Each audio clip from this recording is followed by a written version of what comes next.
Bom dia! Bom dia, bom dia!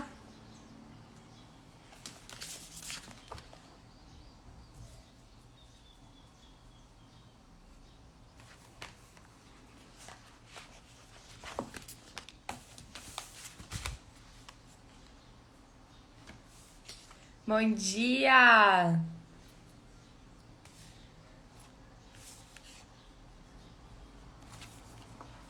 Bom dia, gente!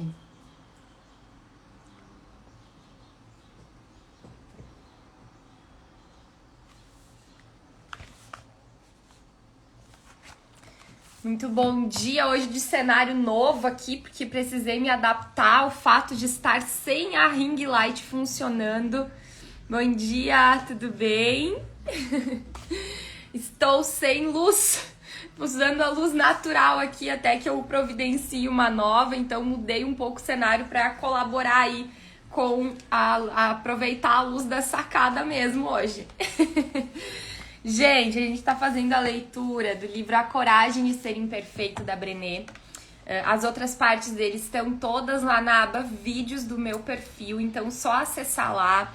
Sugestão, quem vai acompanhar aqui, quem vai ouvir as lives lá depois, larga o celular, coloca ele longe do alcance das mãos, porque quando vê a gente mexe, olha uma notificação, se distrai. Então usem esse momento como um momento para vocês, né? Então se conectem com o que eu vou estar trazendo aqui e também quem estiver assistindo gravado, que eu sei que a grande parte de vocês assiste depois no perfil gravado dentro do horário de disponibilidade de vocês, também, né? Coloca o celular ali. Ontem a Joana deu uma dica bem legal lá no perfil dela de colocar um fonezinho quando for fazer as coisas e ouvindo. Então você não fica na tentação com o celular na mão quando vê, clica em alguma notificação, quando vê, lembra de mandar uma mensagem e acaba não aproveitando.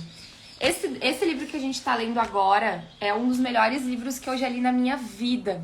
Então eu termino a live aqui, eu já começo a ir lá e marcar as partes que me chamaram a atenção, porque realmente ele tem muito ensinamento. Então quem tá pegando a live aqui nesse momento e não acompanhou os outros dias, vai lá no perfil e assiste também, ou quiser comprar o livro pra ler, indico ele de olhos fechados. E olha que a gente tá recém na metade, tá? Então vamos lá? Vamos continuar na página 105. Um passo além do isolamento é o retraimento psicológico, que apresenta um perigo real. Jean Baker Miller e Irene Stiver, duas teóricas relacionais culturais de Stone Center da Faculdade de Wellesley, no estado de Massachusetts, identificaram um aspecto extremo. Eles escrevem: acreditamos que a experiência mais terrível e destrutiva que uma pessoa pode ter é o retraimento psicológico. Isso não é o mesmo que estar sozinho. É a sensação de estar afastado de qualquer possibilidade de contato humano e de ser impotente para mudar a situação. No seu ápice, o retraimento psicológico pode levar à falta de esperança e ao desespero. As pessoas farão quase tudo para escapar dessa mistura de isolamento patológico com impotência. A parte dessa definição que é fundamental para se entender a vergonha é a frase: as pessoas farão quase tudo para escapar dessa mistura de isolamento patológico com impotência. A vergonha leva muitas vezes ao desespero. E as reações a essa necessidade imensa de escapar do retraimento e do medo podem variar de entorpecimento ao vício. Bom dia, Nath! A depressão, a autoflagelação, aos distúrbios alimentares, ao bullying, à violência e até ao suicídio. Quando eu avaliava minha própria história de entorpecimento, entender como a vergonha potencializa a ansiedade e o isolamento me forneceu respostas para perguntas que alimentei durante anos. Não comecei a beber para afogar minhas mágoas. Eu apenas precisava de algo com que ocupar as minhas mãos. Estou convencida de que os smartphones já existissem quando eu estava saindo da adolescência. Se já existissem quando eu estava saindo da adolescência, eu nunca teria começado a fumar e a beber. Eu bebia e fumava para abrandar minha sensação de vulnerabilidade e para parecer ocupada, quando todas as garotas da minha mesa tinham sido chamadas para dançar. Há 25 anos, eu sentia que minha única opção era encher a cara de cerveja, beber um drink ou ter um cigarro nos dedos.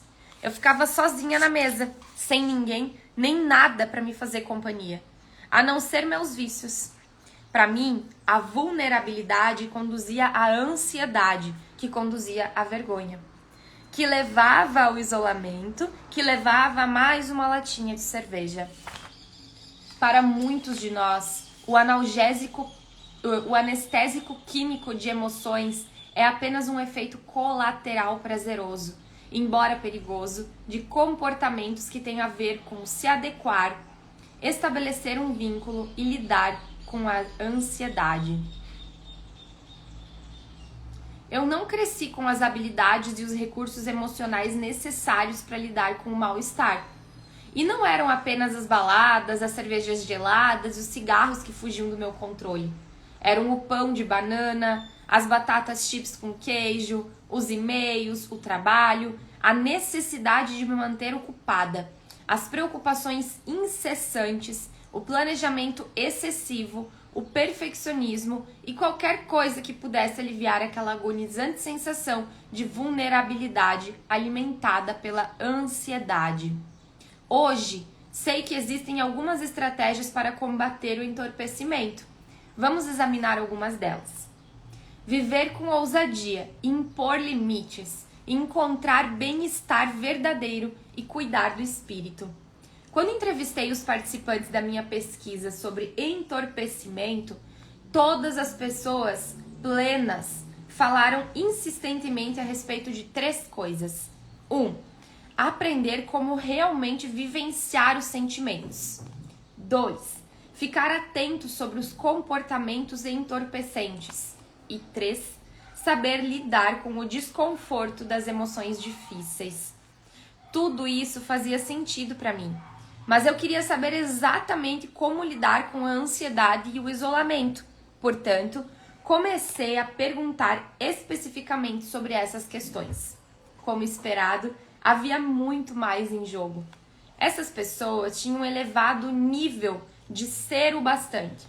Meus entrevistados tinham aprendido a impor limites importantes em suas vidas. Quando fiz perguntas mais pontuais sobre as escolhas e os comportamentos que homens e mulheres plenos priorizavam para reduzir a ansiedade, eles disseram que reduzi-la significa prestar atenção enquanto podiam fazer e enquanto era demais, e aprender a dizer chega. Eles tinham muita clareza sobre o que era importante para eles e sobre quando deviam abrir mão de alguma coisa. Todos nós lutamos contra a ansiedade. É claro que existem tipos diferentes e com certeza diferentes intensidades. A melhor maneira para lidar com a ansiedade estrutural é uma combinação de medicamentos e terapia. No entanto, o tipo ambiental aparece quando estamos super atarefados e super estressados. O interessante para mim foi enxergar como os participantes da pesquisa podiam ser divididos.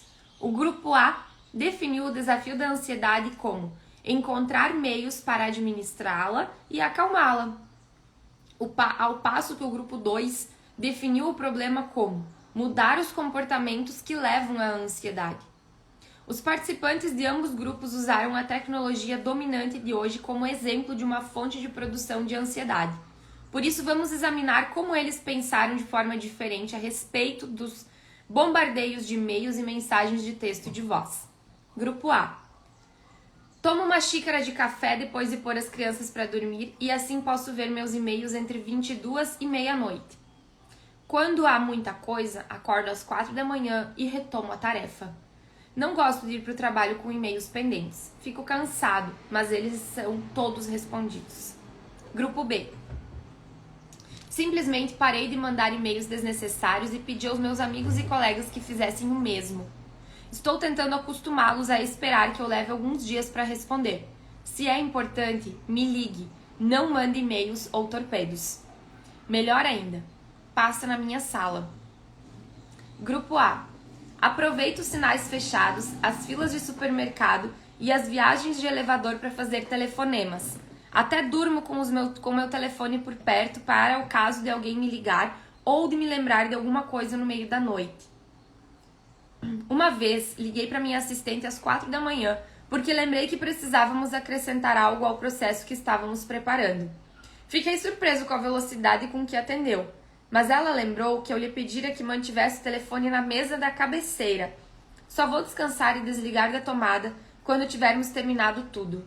Trabalhar muito e jogar duro. Esse é o meu lema. E jogar duro não é nada demais quando você não dorme há bastante tempo. Grupo B. Meu patrão, meus amigos e minha família sabem que não atendo telefonemas depois das 9, antes das 9 e depois das 21. Se o telefone tocar antes ou depois desses horários, sei que é engano ou uma emergência. Uma emergência de verdade e não um problema do trabalho. Os participantes que mais utilizavam o entorpecimento, os do grupo A, deixaram claro que reduzir a ansiedade significava achar modos de entorpecê-la e não mudar o pensamento, os comportamentos ou as emoções que produziam a ansiedade. Essas pessoas queriam ajuda para conhecer uma maneira melhor de viver assim e não sugestões sobre como deixar dessa forma. O grupo B, dos participantes que tratavam a raiz da ansiedade buscando harmonizar suas vidas com os seus valores e impor limites, era formado por pessoas plenas. Quando perguntamos a esse grupo sobre o processo de estabelecer limites claros para reduzir a ansiedade, os participantes não hesitaram em relacionar autovalorização com limites. Precisamos acreditar que somos o bastante para poder dizer chega. Para as mulheres, impor limites é mais difícil, porque os gremlins da vergonha são rápidos. Cuidado ao dizer não. Você vai magoar essa pessoa. Não a decepcione. Seja uma boa menina. Faça todo mundo feliz. Para os homens, os gremlins sussurram. Seja homem. Um homem de verdade poderia fazer isso e ainda mais. O filhinho da mamãe já está cansado? Gente, que forte isso, né? Forte, muito, muito, muito real. Demais. Sabemos que viver com ousadia significa abraçar a vulnerabilidade, o que não pode acontecer se a vergonha estiver no controle ou se o isolamento alimentado pela ansiedade estiver nos dominando. As duas formas mais poderosas de estabelecer um vínculo com alguém são o amor e a aceitação. Ambas necessidades inegociáveis de homens, mulheres e crianças. Amor e aceitação. Enquanto realizava as entrevistas, descobri que somente uma coisa separa os homens e as mulheres que experimentaram um grande sentimento de amor e aceitação daquelas pessoas que parecem estar lutando por isso: a crença no próprio valor. Se quisermos vivenciar esse sentimento em sua plenitude, precisamos acreditar que somos merecedores dele. Antes, porém, de falarmos mais sobre entorpecimento e isolamento, quero compartilhar as definições de vínculo e aceitação que apareceram na coleta de dados. Vínculo é a energia criada entre pessoas quando elas se sentem vistas, ouvidas e valorizadas, quando elas podem dar e receber sem julgamento. Aceitação é o desejo humano inato de ser parte de uma coisa maior do que nós. Pelo fato de esse anseio ser tão essencial, tentamos muitas vezes conquistá-lo, fazendo esforço para nos encaixar em algum padrão e buscando a aprovação dos outros, os quais, além de serem substitutos fajutos da aceitação, geralmente funcionam como obstáculo para ela. Como a verdadeira aceitação só acontece quando apresentamos nosso eu autêntico e imperfeito para o mundo, o nosso senso de aceitação nunca pode ser maior do que o nosso nível de autoaceitação. Essas definições são cruciais para entender como nos isolamos e perdemos os vínculos mais essenciais e de que forma podemos mudar.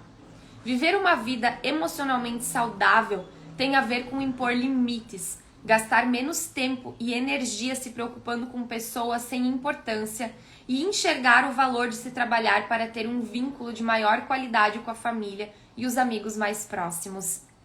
Antes de iniciar a pesquisa, eu queria saber: qual é a maneira mais rápida de fazer esses sentimentos ruins irem embora? Hoje, muitos anos depois, minha pergunta passou a ser: o que são esses sentimentos e de onde eles vêm? Invariavelmente, as respostas me dizem que não estou me sentindo conectada com meu marido e meus filhos, consequência de não dormir o suficiente, de não brincar o suficiente, de trabalhar demais e de tentar fugir da vulnerabilidade. O que mudou foi que agora sei que tenho consciência dessas respostas e sou capaz de lidar com elas. O que eu sempre vou falar e bater na tecla é: o que está na minha consciência passa a ser uma escolha. Quando eu não sei, quando aquilo age através do meu inconsciente, ou seja, eu não estava ciente disso, ok, aconteceu dessa maneira, de forma involuntária. A partir do momento que eu tenho consciência, que eu viro essa chave na minha mente e trago para consciência essa informação, tudo que eu faço a partir dali com essa característica é uma escolha. Eu tenho que estar ciente que eu estou escolhendo. Tudo que eu tenho consciência, eu passo a escolher. O cuidado e o alimento do nosso espírito. As pessoas perguntam com frequência: onde está a linha que separa o prazer e o bem-estar do entorpecimento? Em resposta, Jennifer Louden, escritora e coach de crescimento pessoal, chamou os nossos artifícios de entorpecimento de sombras de alívio. Quando estamos ansiosos, isolados psicologicamente, vulneráveis, solitários e nos sentindo impotentes, a bebida, a comida, o trabalho e as horas infindáveis na internet parecem nos confortar, mas na verdade estão apenas lançando grandes sombras sobre as nossas vidas. Jennifer escreve no seu livro O Organizador de Vida: as sombras do alívio podem tomar qualquer forma. Não são só as suas ações, mas o motivo por trás delas que faz toda a diferença. Você pode comer um pedaço de chocolate aproveitando um momento de doce felicidade, uma gratificação verdadeira, ou pode devorar uma barra inteira de chocolate sem sequer sentir o gosto, numa tentativa frenética de se acalmar, uma sombra de consolo. Pode conversar por meia hora com alguém pela internet e sair energizado para suas tarefas. Ou pode bater um papo online com alguém só para não ter que conversar cara a cara com o seu cônjuge sobre quão doloroso foram as palavras da noite anterior. O que apareceu na minha pesquisa foi exatamente o que Louden ressalta. Não são as ações, mas o motivo por trás delas que faz toda a diferença. Isso nos convida a refletir sobre o que está por trás das escolhas e, se for útil, discutir essas questões em família, com os amigos mais próximos ou com um terapeuta. Não há cartilhas ou manuais que nos ajudem a identificar as sombras de alívio ou outros comportamentos destrutivos que buscam o entorpecimento. É necessário, na verdade, um exame de consciência e muita reflexão. Recomendo prestar muita atenção se as pessoas que você ama já se mostraram com preocupação em seu envolvimento com comportamentos desse tipo. Em última análise, porém, essas são questões que transcendem o que conhecemos e a forma como sentimos, pois dizem respeito ao nosso espírito. Minhas escolhas estão confortando e alimentando meu espírito, ou são alívios temporários da vulnerabilidade e das emoções difíceis que acabam esgotando as minhas energias. Minhas escolhas levam à plenitude ou fazem com que eu me sinta vazia e carente? Para mim, sentar-me com calma para apreciar uma refeição farta é revigorante e prazeroso. Porém, comer de pé, seja em frente à geladeira ou à porta da despensa, é sempre um sinal de alerta. Sentar-me no sofá para assistir a bons programas de televisão é delicioso, mas zapear durante 1 hora é desanimador. Quando pensamos sobre nutrir ou atrofiar o nosso espírito, precisamos considerar de que forma os comportamentos entorpecedores causam impacto nas pessoas à nossa volta, até mesmo os estranhos. Há alguns anos escrevi um artigo sobre telefones celulares e isolamento, para o jornal de Houston, depois de testemunhar como nosso estilo de vida alimentado pela ansiedade afeta as pessoas. Falei sobre o modo frio como os clientes tratavam manicures, garçons, recepcionistas, balconistas, etc. Como se não fossem pessoas e não merecessem sequer serem olhadas nos olhos. Uma vez, estava prestes a fazer o meu pedido ao drive-thru de uma lanchonete quando meu celular tocou. Achei que pudesse ser da escola de Charlie e atendi. Era alguém ligando para confirmar uma reunião de trabalho. Desliguei o telefone o mais depressa que pude. Enquanto eu dizia, sim, irei à reunião, a atendente na janela e eu conseguimos nos comunicar. Eu me desculpei com ela assim que desliguei o telefone. Devo ter surpreendido a moça com aquela atitude, porque ela começou a chorar, dizendo em seguida, obrigada, muito obrigada. A senhora não tem ideia do quanto isso é humilhante. As pessoas nem olham para nós. Sei bem como ela se sentiu. Passei um bom tempo trabalhando como garçonete para bancar meus estudos e vivi essa experiência de ser invisível. Quando tratamos as pessoas como objetos, nós as desumanizamos. Após passar mais de uma década estudando aceitação, autenticidade e vergonha, posso afirmar que fomos projetados para criar vínculos, emocional, física e espiritualmente. Não estou insinuando que devemos ter um relacionamento profundo e significativo com a manobrista ou com o atendente da lanchonete, mas é preciso que paremos de desumanizar as pessoas e começamos a olhá-las nos olhos quando falarmos com elas. Se não tivermos a força de vontade e um tempo para fazer isso, então é melhor ficar em casa. Na pesquisa, a espiritualidade surgiu como um guia fundamental para as pessoas plenas. Não estou falando de religiosidade, mas da crença profundamente arraigada de que estamos inexoravelmente ligados uns aos outros por uma força maior do que nós mesmos. Uma força que é amor e compaixão. Para alguns, essa força é Deus. Para outros, é a natureza, a arte ou até a emotividade. Acredito que assumir o nosso valor é o ato de reconhecimento de que somos sagrados. Talvez acolher a vulnerabilidade e vencer o entorpecimento tenham a ver com cuidar e alimentar o nosso espírito. Os estudos menos usados. Alegria como mau presságio, perfeccionismo e entorpecimento apareceram na pesquisa como os 3 métodos de proteção mais comuns, ou as maiores táticas de defesa. Na última parte do capítulo, quero explorar brevemente os escudos menos usados do arsenal, algumas outras máscaras e armaduras que formam importantes subcategorias de escudos. A maioria de nós vai se identificar, provavelmente, com um ou mais desses mecanismos de proteção. O escudo viking ou vítima. Reconheci essa peça da armadura quando um grupo significativo de participantes da pesquisa sinalizou que não via utilidade no conceito de vulnerabilidade. Suas respostas para a ideia de que a vulnerabilidade podia ter algum valor foram indiferentes, desdenhosas e até hostis. O que apareceu nessas entrevistas e interações foi uma lente sobre o mundo que via as pessoas divididas basicamente em 2 grupos, que chamo de vikings ou vítimas. Diferente de alguns participantes que tinham uma opinião intelectual ou teórica sobre o tema da vulnerabilidade, esses entrevistados compartilhavam a crença de que todo mundo, sem exceção, pertence a um dos 2 grupos mutuamente exclusivos.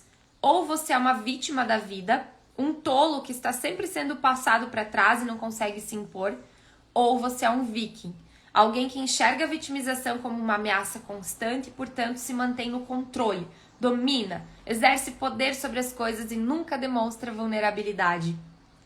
Enquanto eu organizava os dados dessa entrevista, pensei no capítulo da minha dissertação sobre o filósofo francês Jacques Derrida e a oposição bionária, termos relacionados que têm significados opostos.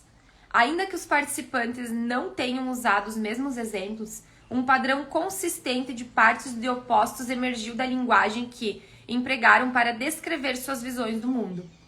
Vencedor ou perdedor, sobreviver ou morrer, matar ou ser morto, fortes ou fracos, líderes ou seguidores, sucesso ou fracasso, esmagar ou ser esmagado. A origem dessa visão de mundo segundo a oposição binária viking ou vítima não estavam completamente clara, mas a maioria atribuiu aos valores que lhe foram ensinados na infância, a experiência de sobreviver a tribulações ou a formação profissional. Boa parte dos participantes que sustentaram essa visão no grupo era composta de homens, mas também haviam algumas mulheres. Faz sentido que isso seja, de certo modo, uma questão de gênero, pois muitos homens, até mesmo aqueles que não recorriam a essa armadura, mencionaram terem sido ensinados e moldados na infância e na adolescência pela dinâmica de que o mundo é dos vencedores, sem esquecer que conseguir vencer e dominar as mulheres fazia parte da lista dos princípios masculinos discutidos no capítulo 3. Além dos fatores socialização e experiências de vida, muitos participantes desse grupo tinham empregos ou trabalhavam em contextos culturais que reforçavam a mentalidade viking ou vítima.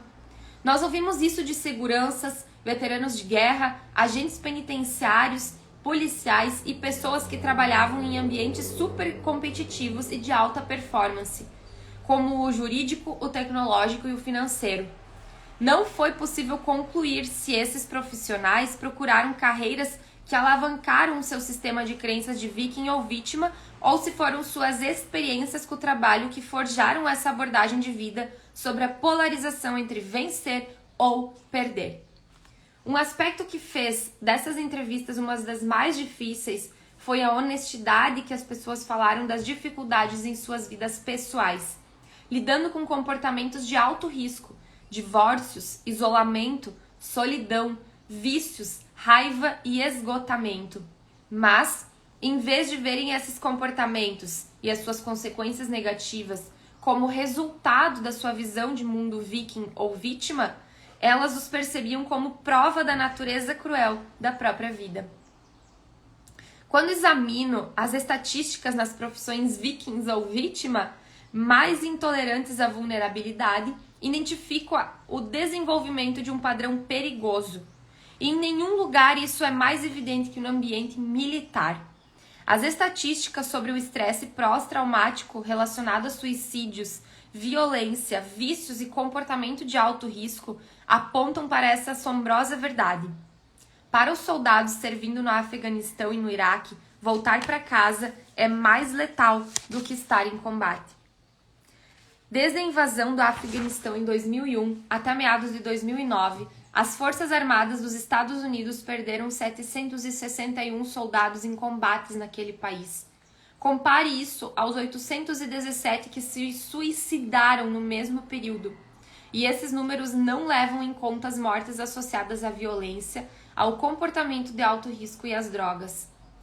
Cry Bryan, psicólogo da Universidade do Texas, especialista em suicídio, que há pouco tempo deu baixa na Força Aérea, revelou à revista Time que os militares se encontraram presos a uma lógica contraditória. Treinamos nossos combatentes para usar a violência e a agressão controladas, para suprimir reações emocionais fortes diante da adversidade, para suportar dor física e emocional e para vencer o medo dos ferimentos e da morte. Mas esses atributos estão também associados a um elevado risco de suicídio. Bryan explicou que os militares não podem reduzir a intensidade desse condicionamento, sem afetar negativamente a capacidade de combater as forças armadas. E alertou para o perigo inerente de enxergar o mundo por meio das lentes do par vikings ou vítima.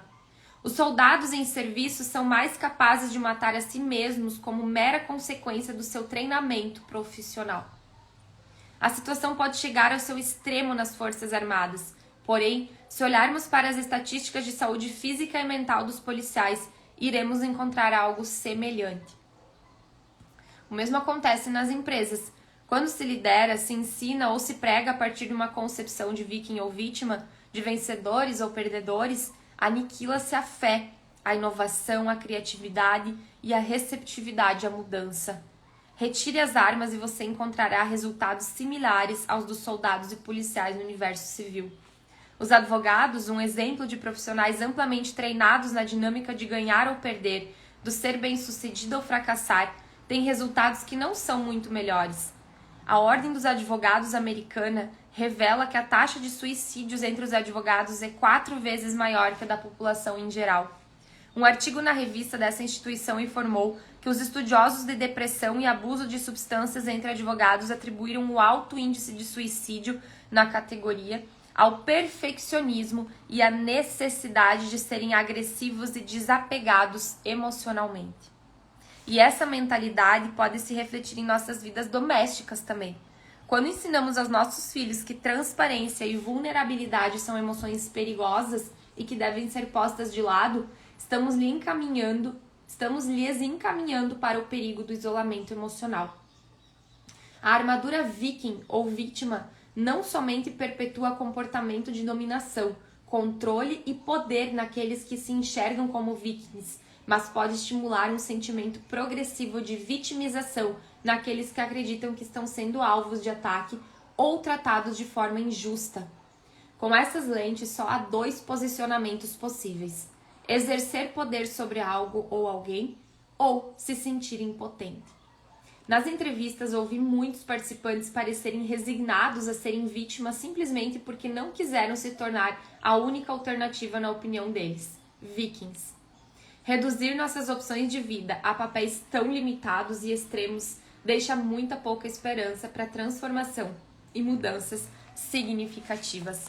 Só para, não sei se vocês pegaram a ideia ali, mas as mortes que se deram por conta da guerra foram 761. As pessoas que se suicidaram nesse mesmo período foram 817. Ou seja, deu 80 pessoas a mais que se suicidaram, não, 50 pessoas a mais que se suicidaram do que foram mortas pela guerra. Então, cara, assim, achei bem impactante essa última parte, não sei pra vocês, mas achei bem impactante essas informações, até porque aí talvez pra algumas pessoas tenha sido mais impactante e outras menos. Eu não vejo o mundo com a armadura viking ou vítima. Eu não acredito que as pessoas tenham que ser ou dominantes ou dominadas. Eu não acredito que ou você mata ou você morre. Eu não acredito que ou você ganha ou você perde. Pra mim tudo é muito subjetivo. Eu gosto da subjetividade das coisas. Eu gosto de tornar o máximo das coisas subjetivas. Não gosto de teorizar e classificar as coisas, porque imagina só, se a gente tivesse uma régua, uma regra universal dizendo: isso é sucesso, isso é fracasso, isso é vencer, isso é perder. Onde todas as pessoas precisariam se enquadrar ou nisso ou nisso.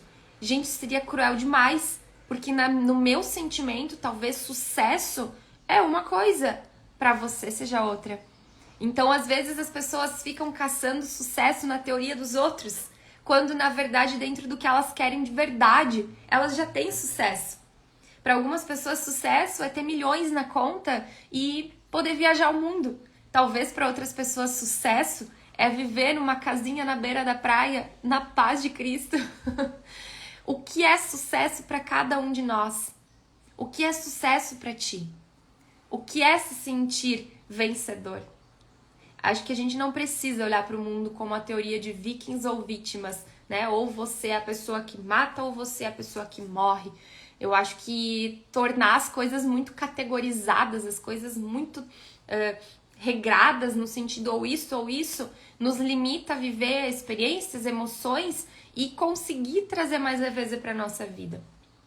Então, quero deixar essa minha visão de olhar para o mundo com muita subjetividade. Deixar as coisas serem subjetivas. Deixe as pessoas terem cada um a sua definição do que é o melhor, do que não é, do que considera nesse momento da vida correto, adequado, que escolha nesse momento da minha vida faz sentido. Por muito tempo eu tinha medo de fazer escolhas, porque eu tinha uma crença muito forte dentro de mim de que se eu fizer a escolha A, eu tenho que morrer dentro dessa escolha. Eu nunca mais posso mudar de opinião. Se eu falar algo aqui no Instagram ou para alguém em atendimento, eu nunca mais posso falar diferente, porque imagina, eu falei para as pessoas que eu acredito nisso, e aí eu vou lá daqui a um tempo falar que eu não acredito mais. E isso me barrava, me paralisava de uma maneira absurda, porque eu tinha muito medo de falar o que eu pensava. Porque talvez na segunda eu pensava isso, mas as experiências que eu vivi terça, quarta, quinta, sexta, talvez no sábado mudou a minha forma de ver. E aí eu já ficava, nossa, mas eu não posso falar como eu vejo agora, porque imagina que pessoa que não tem uma opinião formada, né? Então trazer leveza para nossa vida. Não é vikings ou vítima, não é A ou B. Existe um alfabeto inteiro de opções e oportunidades. Certo, gente? Olha só, já passamos bastantinho do horário, mas senti de trazer isso pra vocês. Uma ótima terça-feira. Que seja um dia lindo, incrível, maravilhoso, abençoado. Profetizo sobre a vida de vocês. Um dia extraordinário. Muito, muito, muito obrigada à companhia de quem tá ao vivo aqui comigo e pra quem também vai assistir depois de gravado. Obrigada de coração por estarem abraçando esse meu trabalho, meu projeto, essa ideia que eu trouxe aí de compartilhar minhas leituras com vocês. Um beijo no coração de vocês e até amanhã aqui nesse mesmo horário. Beijo!